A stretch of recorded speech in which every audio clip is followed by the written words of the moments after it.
eyes on whether the world is going to be able to achieve the Sustainable Development Goals by 2030. And by all accounts at this point in time, we are off track on nearly every single one of them. There is an energy crisis that the world is currently dealing with on account of the Russia-Ukraine war. And the question now is, what will that mean for the climate transition? Joining me now to discuss all of that and more is Sumant Sinha. Sumant, many thanks for joining me here on CNBC TV 18. Let me address that issue with you. At this point in time, health crisis, though starting to recede, an energy crisis which is front and center, a food crisis, an inflation crisis. Is the climate transition at risk? Well, Shireen, you actually touched upon a very interesting topic. The world is a pretty uncertain place right now. The kind of increases in interest rates and inflation that we are seeing comes actually once in like 20-25 years. So that is actually already a very disruptive change that is upon us. Commodity prices have gone up massively high, causing all sorts of problems. And then, of course, on top of that, now you have the Russia-Ukraine war that is going on. And we don't know how that is going to play out. We also don't even know how high the Fed will have to increase interest rates, what the consequential impact on the currencies is going to be. So all of that is leading to a fairly uncertain environment to begin with. Now, on top of that, particularly now with the war that is going on, obviously energy is in a very, very difficult place because Europe is now suddenly having to find almost 40% of its energy from somewhere else. Yeah. And that then is going to create a ripple effect. The impact of which is going to be felt and is being felt all the way across the rest of the world in various markets, whether it's gas, whether it's coal, whether it's oil.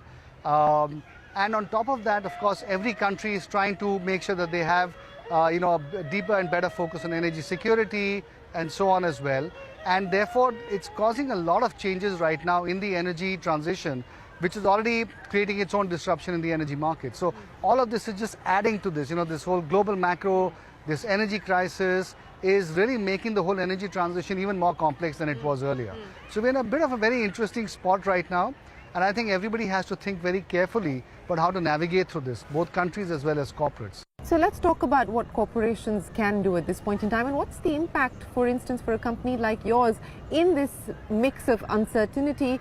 Are you starting to see budgets being cut, spending being cut as well? Actually, quite the contrary, Shireen. I find that, this whole issue of climate change is now moving away from just governments dealing with it through forums like the COP and so on. And it's really becoming a lot more broad-based. And corporates now are really, really beginning to get very much more sensitive to this whole issue. And they are now looking at their own decarbonization journeys and what they need to do. And large corporations, of course, we had the global tech firms coming earlier to this whole situation, but now shipping companies, steel companies, cement companies, aviation companies are all thinking about how they need to move forward on decarbonization. So there's a very actually strong groundswell now that is beginning to emerge, which is leading to some really interesting conversations for companies like ours about how we can actually help address the decarbonization requirements of large global companies, of course in India, but also potentially outside. And so that's causing us to look at different kind of technology-based solutions, different markets, different kinds of customers. And my feeling is that a few years from now, you'll have corporates becoming much bigger customers for people like us than potentially even governments are at this point in time. How much worse is it going to get before we start to see some degree of stability, given the Russia-Ukraine situation at this point in time? And, there is no one that can really fill the vacuum for Europe in light of what's happened with Russia. So what are you hearing here when you speak with both corporate leaders as well as political leaders? And, who would have thought that we would be looking at coal making a comeback at this point in time? But is that now going to be a reality that the world is going to have to deal with?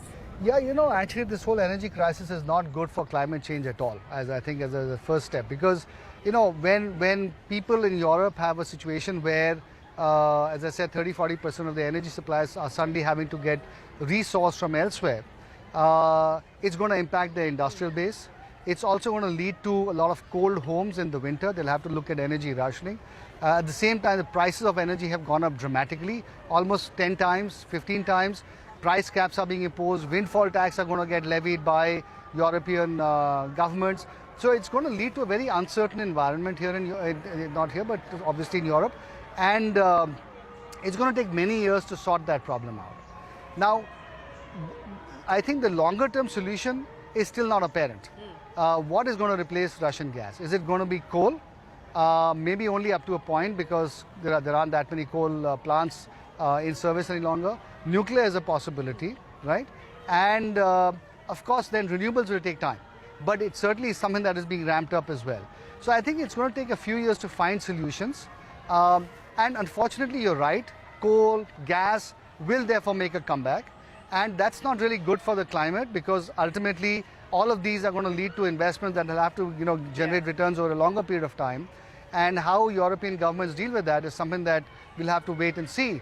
But what it is leading to actually is Europe is now taking the view that, look, we have to solve our problem. Yeah. And if that means that we take a step back on the climate front, then so be it. And that's not really the best step forward. So one hopes that they find solutions which are going to be not climate unfriendly. Let's talk about things back home at this point in time. And of course, the progress on the renewable path continues.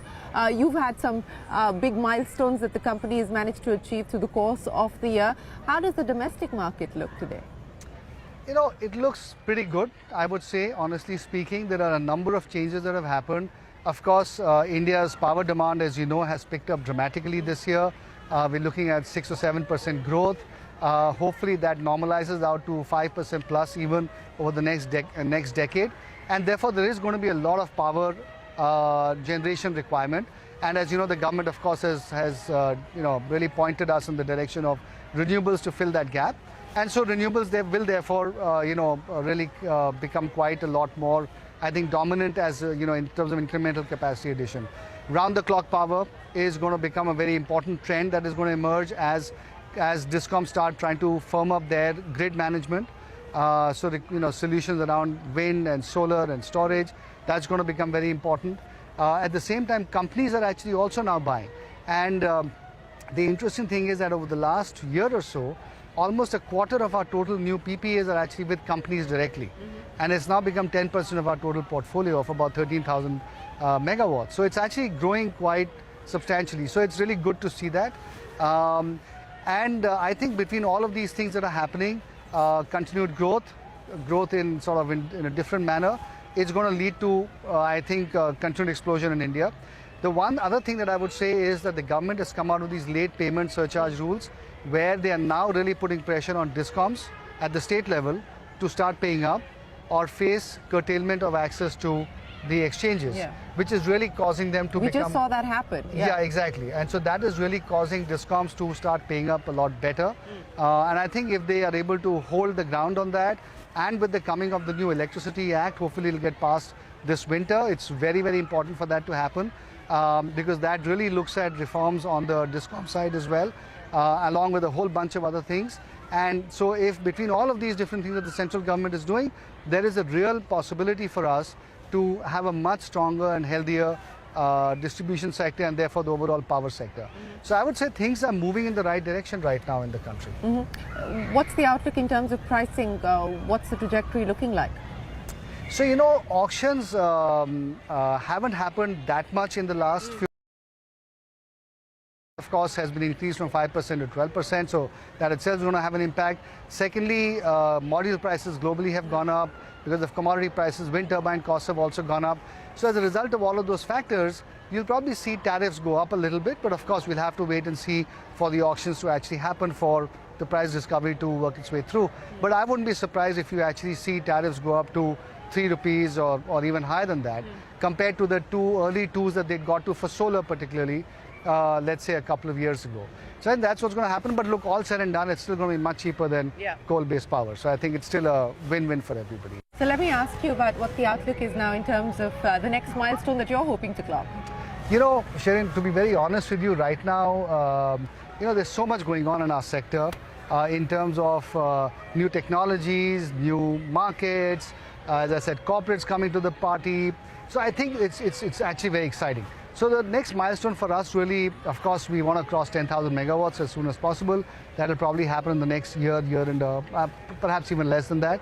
Hopefully, we'll be the first company to cross 10,000 megawatts of installed capacity in India. So I think that'll be a nice little thing to look forward to. Okay, well, Sumant, we wish you the very best of luck, and I think it's only appropriate that we have the violin playing here in the background, given the world is in this state of flux, and the impact that it's likely to have as far as the energy transition is concerned. Though, look, I think it's great to be here in New York right now. Everybody from the climate world is here as well. So lots of good conversations happening. What's the mood like on India? The mood on India actually is very positive, to be very honest, because obviously everybody's focused on the Europe problem, how to solve that. I think India is kind of like a little stable island in all of the uncertainty that is going on.